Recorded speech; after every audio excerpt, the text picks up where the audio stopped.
The Matriarch has 74 patch points on the front, another 16 on the back. That's like 17.7% of its patch points out of reach.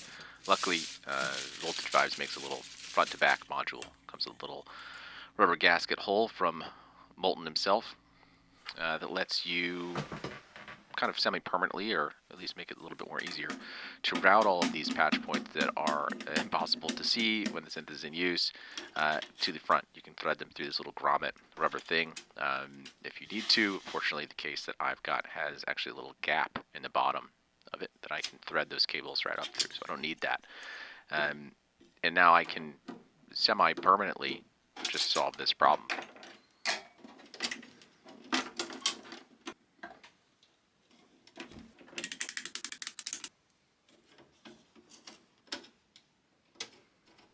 Taking a look at the front panel of the Matriarch, I would argue that there is actually plenty of room here for another 16 patch points. There's lots of open space. You can still get to the knobs. You wouldn't have to make any of those things into trim pots. There would still be plenty of room. And if you're arguing to me saying, Warps, the main benefit of the Matriarch is its playability, the amount of room and space and knob per function, I would say, psych, that's a Photoshop I did adding the patch points. This is the real front panel of the Matriarch. Look how much room there is on this thing.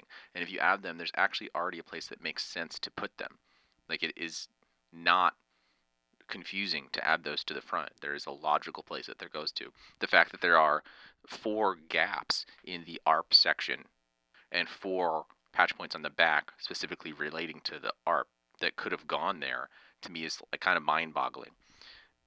And I know also, Moog isn't against a dense patch bay either. So I don't know what the reasoning was behind that design. I think it's kind of ridiculous.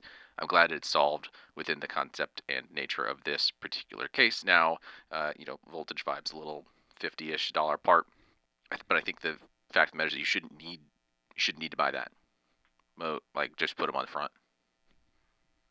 Makes sense. It's just a dumb decision. I don't know. That's it.